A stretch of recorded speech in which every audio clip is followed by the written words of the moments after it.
1963 jusqu'à 1965. La première étape, William Branham Dieu devait restaurer l'autel.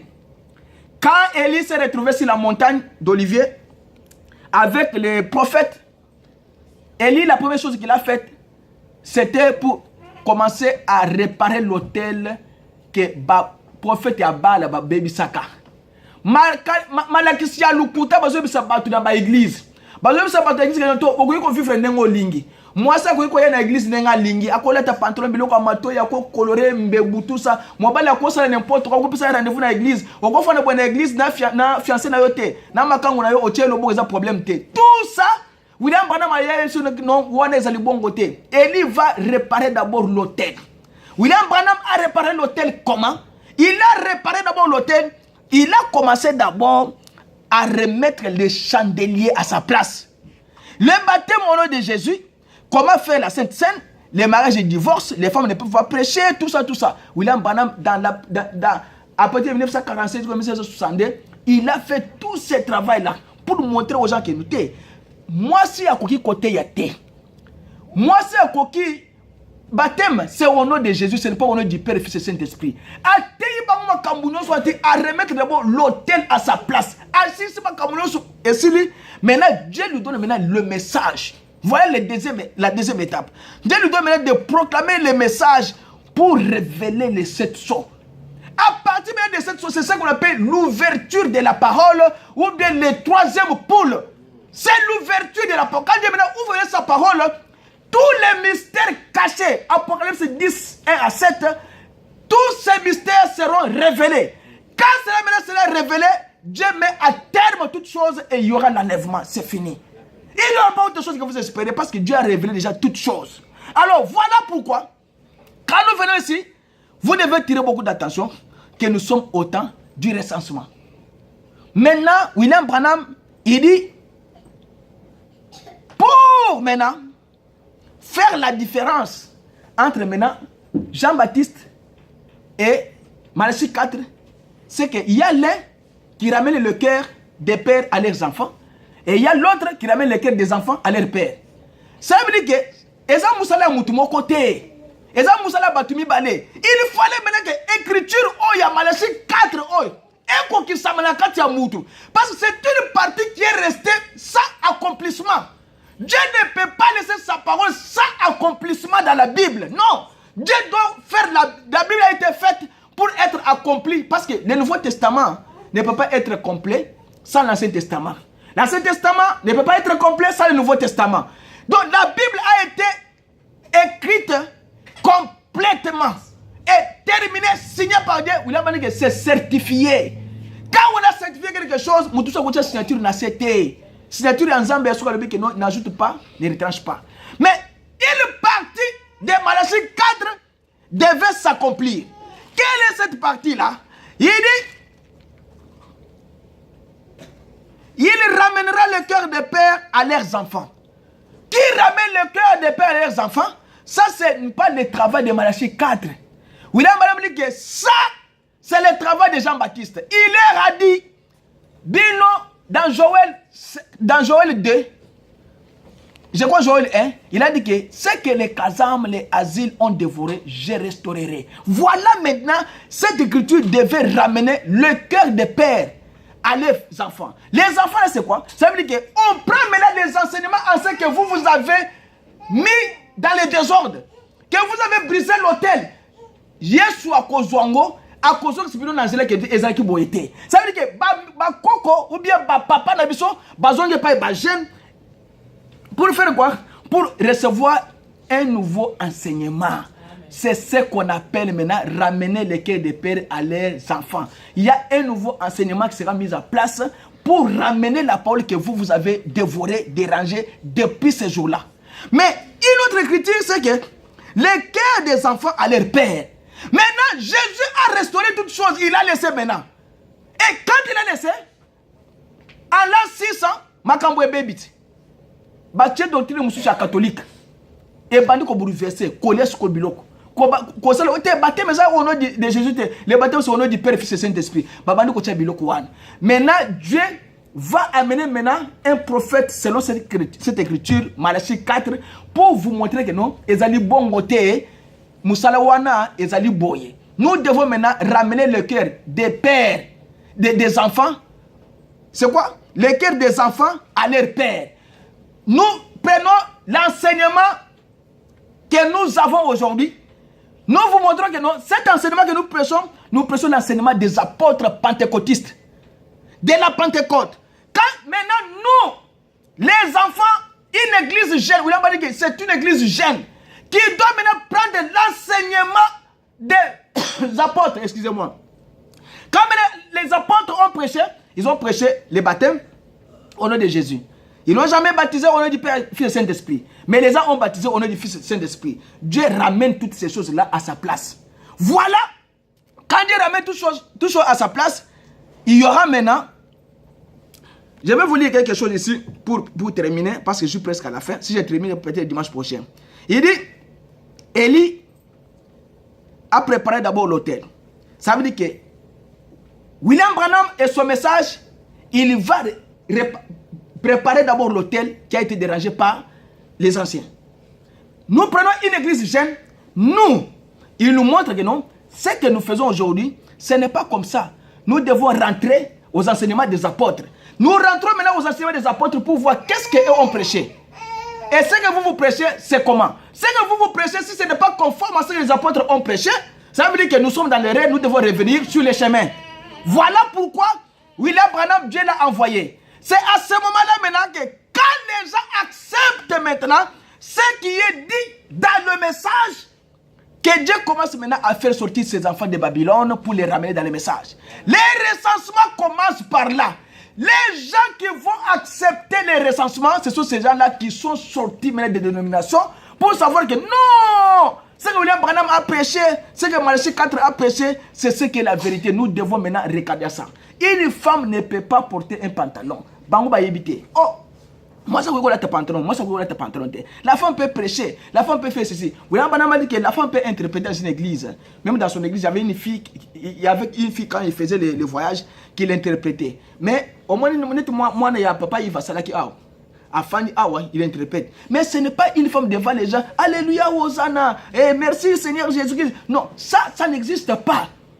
La femme doit rester à sa place. L'homme, c'est lui le chef. Dieu n'a jamais donné l'autorité à une femme. Dieu ne le donnera jamais. Ne faut pas donner ça. Parce que l'autorité revient à l'homme même dans sa famille. C'est l'homme qui a le contrôle de toute sa famille.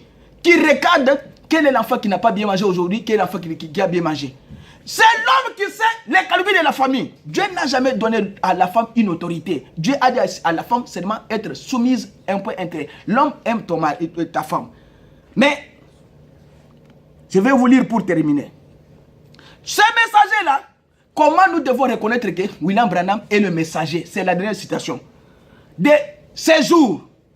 Qu'est-ce qu'il identifie? Parce qu'il a dit lui-même que non, un vrai serviteur de Dieu ne peut pas s'identifier. Nous avons vu dans l'écriture qu'il y avait Jean-Baptiste qui doit ramener le cœur des pères à leurs enfants. Mais William Branham doit ramener le cœur des enfants à leur père. Maintenant, comment reconnaîtrons-nous que nous avons William Branham qui est le messager du temps de la fête, que celui-là que Dieu a envoyé pour nous recenser dans ce message afin que nous puissions aller au ciel. La Bible dit, le message dit ceci. Dans la prédication 7H de l'église, paragraphe 323, alinéa 1, ou bien paragraphe 1. Il dit, c'est la dernière citation. Je doute fort qu'aucun âge ait véritablement reconnu le messager que Dieu lui avait envoyé. À l'exception du premier âge dont Paul était le messager. Et même dans cet âge-là, beaucoup ne l'ont pas reconnu pour ce qu'il était.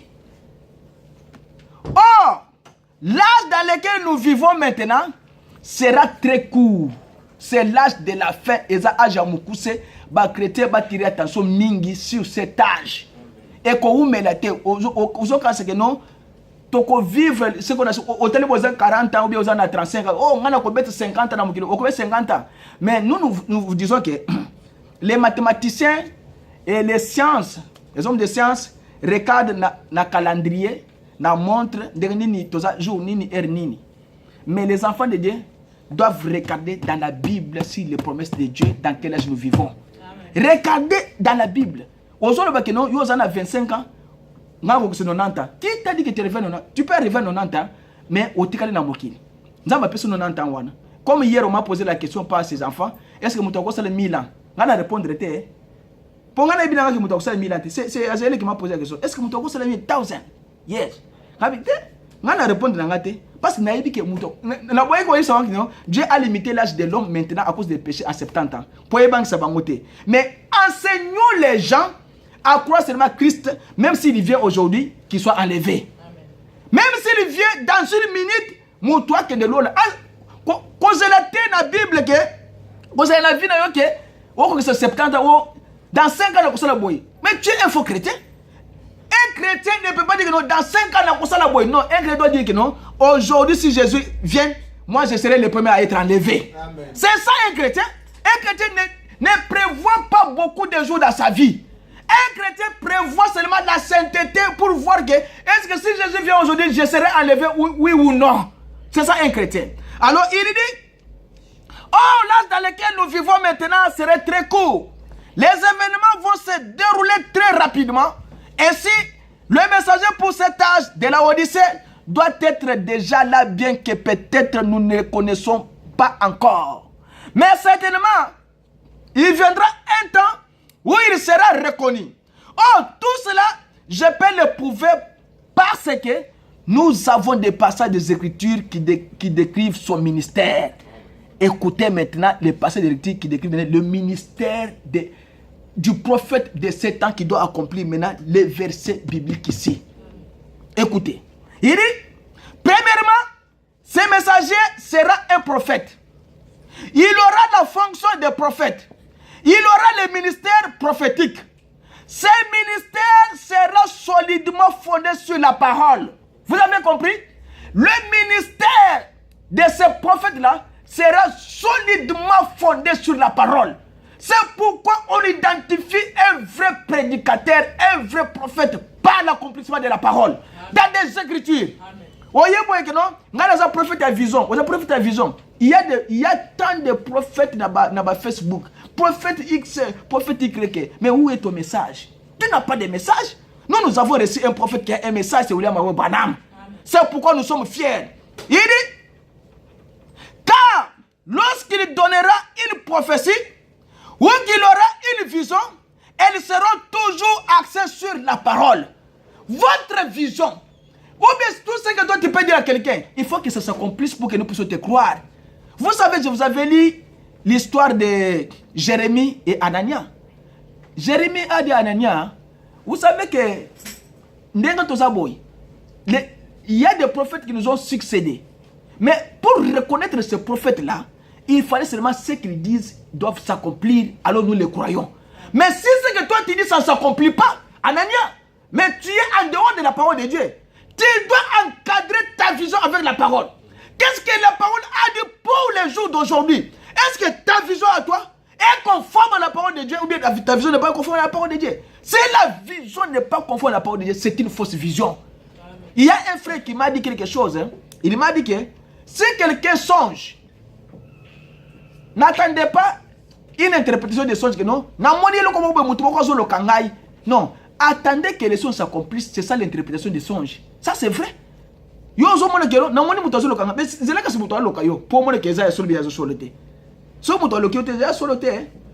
Un prophète, sa vision doit être conforme à la parole.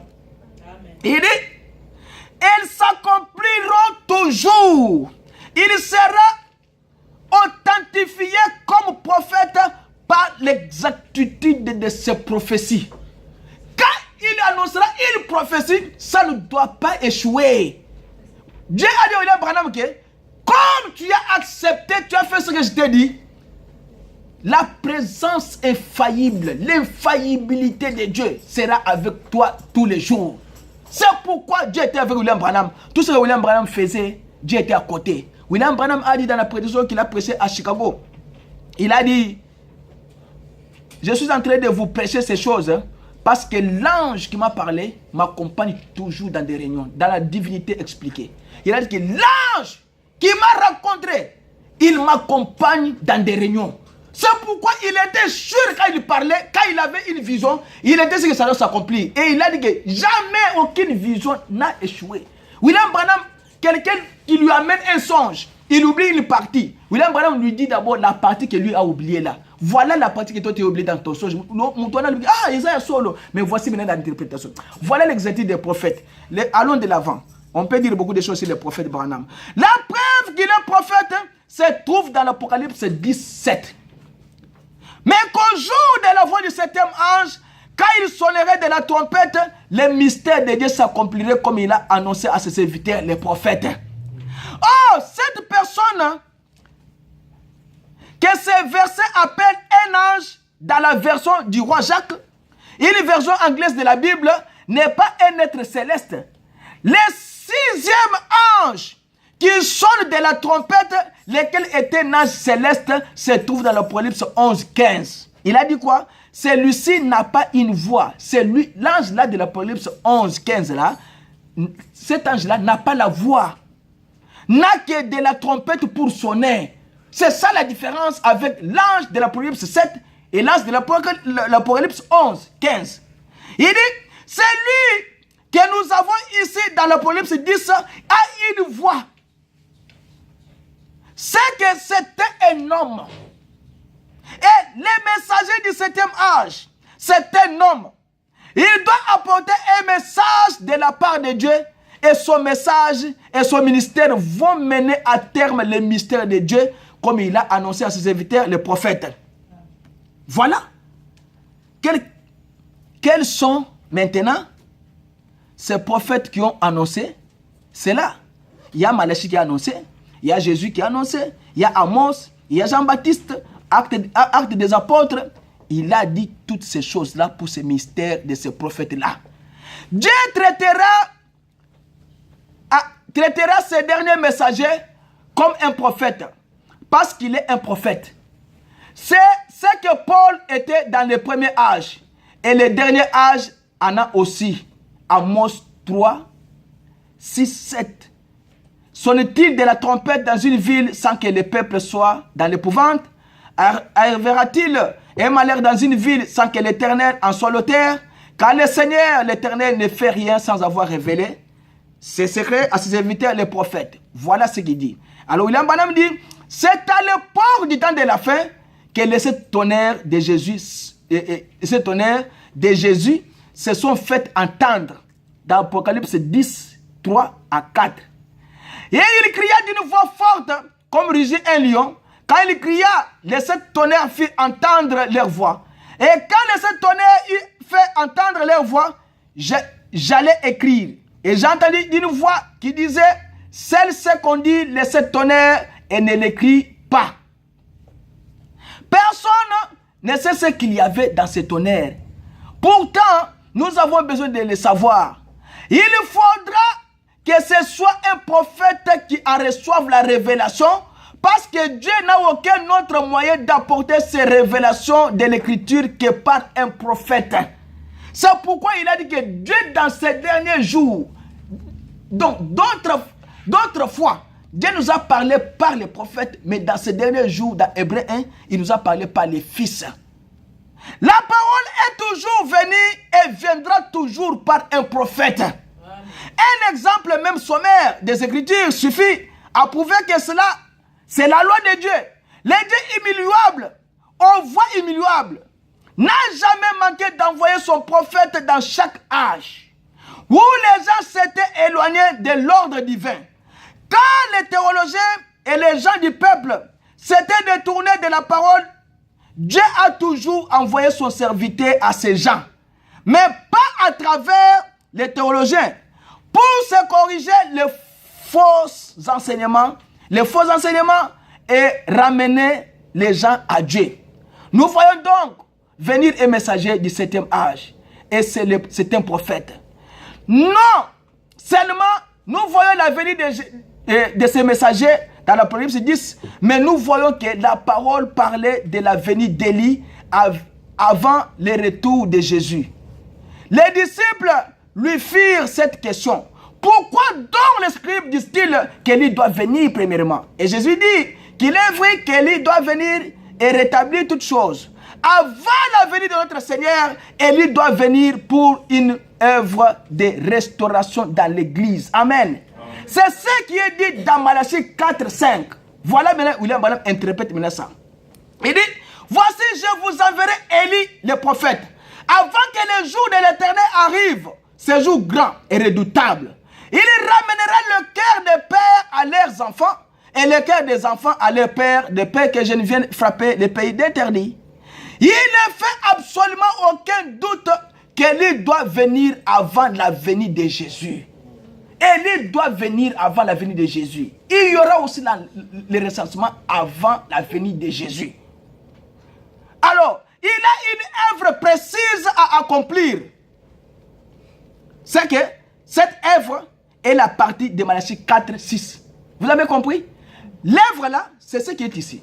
Malachie 4, 6 dit, il ramènera le cœur des pères à leurs enfants et le cœur des enfants à leurs pères. Alors, c'est ce qu'il a déjà accompli, la partie qui dit qu'il ramènera le cœur des pères vers les enfants. Donc, il l'a déjà accompli.